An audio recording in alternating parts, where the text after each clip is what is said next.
Well, more Australians are taking up home loans, but that growth is slowing down.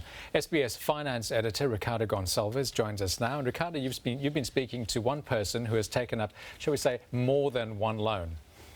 Anton, I'd like to introduce you to a young man by the name of Nathan Birch. He's 30 years old, from Western Sydney, and doesn't just own one property, but 170.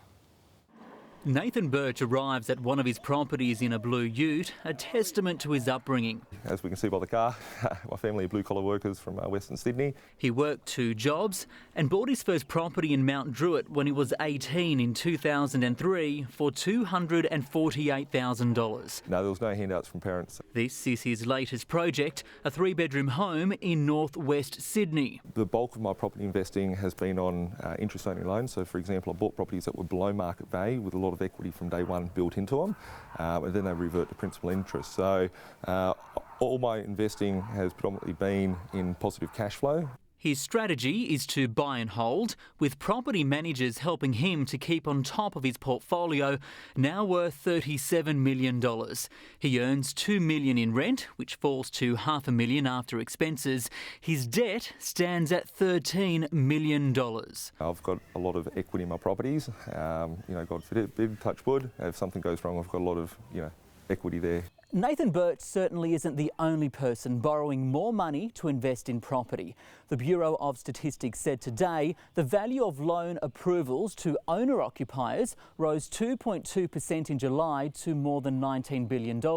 Investors borrowed 0.5% more at $13.5 billion. That's expected to cool as the bank's recent tougher stance on investor lending takes effect. That would flow through over the next 3 or 4 months. Property expert Robert Miller does have some concerns about certain aspects of the market. It's time to be cautious. I mean, particularly if you're buying off the plan, you're paying fairly top value for property. He believes some areas are too hot. We think apartment markets are heading into some oversupply, particularly in Brisbane and Melbourne. Nathan Birch, who now runs a property investment group, is also cautious. There still is opportunity out there, but it's very minimal. With his property locked up, Nathan heads back to his blue ute because his Bentley has a flat tyre. If you can afford it, why not? OK, let's go to the Australian share market now, which had a bonza of a day, more than 2% higher, with the banks doing well, and that's despite another fall in consumer confidence this month, according to Westpac.